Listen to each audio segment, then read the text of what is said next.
It's all gone now, and I am alone. And when I get too lonely, I start thinking about old friends. I miss the artists in my life, the chaotic way the artistic mind often works, clinging to ideas as they rise up and trying to schedule life around them, even though it's impossible. I remember one friend said something I'll never forget. If someone asks me to sell out, I'll do it in a heartbeat. If the contract looks right, fuck only being remembered for being creative but dead. And that stuck with me.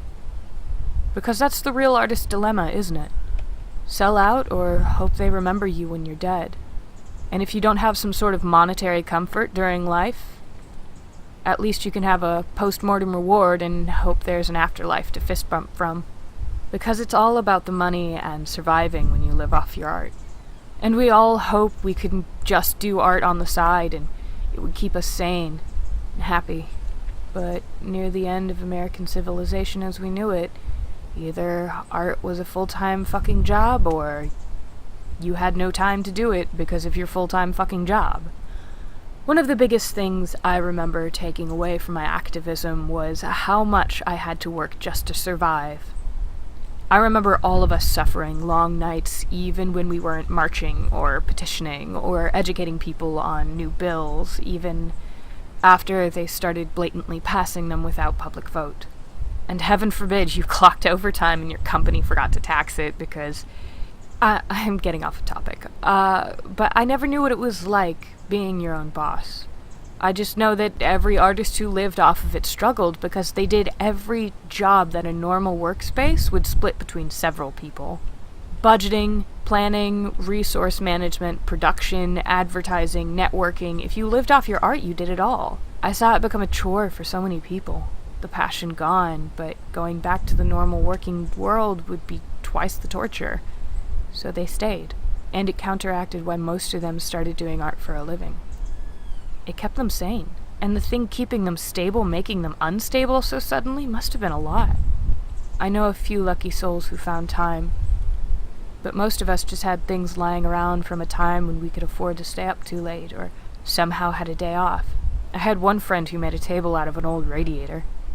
Hell, I helped the fucker move it up 3 flights of stairs and down another. I wonder if that table survived the raids. I know the artists did. I can't imagine that... I'm off topic again. But yeah, we all loved those things that we made and we kept yearning to make more, but there was never enough time. I have so much time now. Sometimes I just play with things out in the woods. Whittling is the easiest one.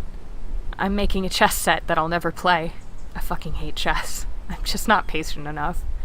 But it means I'm not thinking about certain things while I'm working on it. I'm having a hard time believing I have a reason to keep going. It's so much rougher without other people constantly trying to keep each other alive. It's also difficult without the constant distraction of someone trying to kill you, but I don't miss that. I wonder how long it'll take the nightmares to stop. I've been drawing them. All the nightmares and sleep paralysis dreams.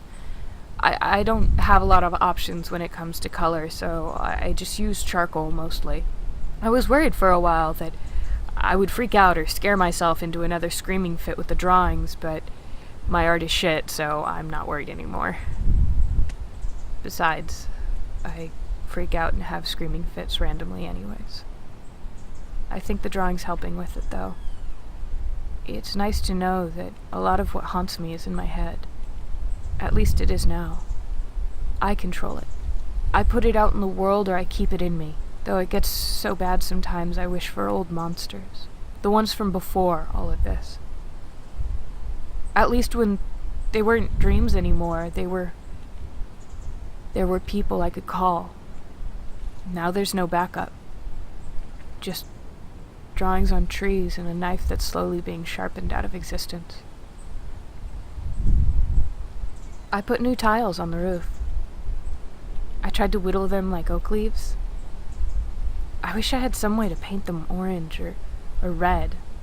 Have it be continuous autumn on my house. Guess I'll have to learn how to make paint or dye. I like that there can be a practical use for art. Except for old radiators. Those should be melted down and become something less heavy. Sometimes I wonder, though, who am I doing this all for? I mean, yes, it's for me. I already know that. But there was a healthy dose of pride in art. A piece of art you can only get when others ask, "You made this?" And then suddenly all the flaws you couldn't stop seeing are undetectable, and all you can say is, "Yeah, thanks. I'm really proud of it." And sometimes you don't get past, "Yeah," and smiling like an idiot. And I kind of wonder if I need that. Or if the need is just to see other people again. To have something to say when they're here. There's definitely a lot of people I don't want to see right now. And I'm worried the people I don't want to see are going to see the art and know someone's here. So sometimes I hesitate to draw or whittle because what if someone sees these laying around? What if the art that makes it easier for me to live suddenly makes it harder to survive? I think the pros outweigh the cons now, but I might think differently once someone's trying to carve their way through my ribcage after following a trail of therapy stab-and scribbles. But for now, it's keeping me occupied. And that's good. I'm enjoying it. I like my whittling, and after just a little bit of time, my art is improving. In no time at all, I'll be scaring myself shitless when I go out to pee in the night. I'm proud of it, even the bad ones. It's a healthy dose of narcissism along with a healthy dose of nihilism. I mean, it really doesn't matter anymore. All the things I used to worry about before now, they don't apply. They're in the past. The only thing I am anymore is a lesson for some other country's children. But what I'm trying to say is I can draw on the walls and the trees and whittle tiny queens and leave them lying around. It doesn't matter anymore. I can indulge in the things that are slowly bringing me balance again. Things that are keeping me sane enough. The ones that are slowing the screaming and the nightmares. It'll be okay, and I shouldn't be scared of the things that make me better. If I am, then what's the point of living? I don't have people around to help keep me sane. Just a bunch of fucking trees, so why not use them? I miss artists. I miss art that barely meant anything. I miss people to share it all with. But I don't have those anymore. All I have left is a knife, some trees, and a radio. And if those don't do enough to keep me sane, then I can't imagine I'll be around much longer anyway. So why not leave my mark on this tiny little piece of nothing I found? Why not play?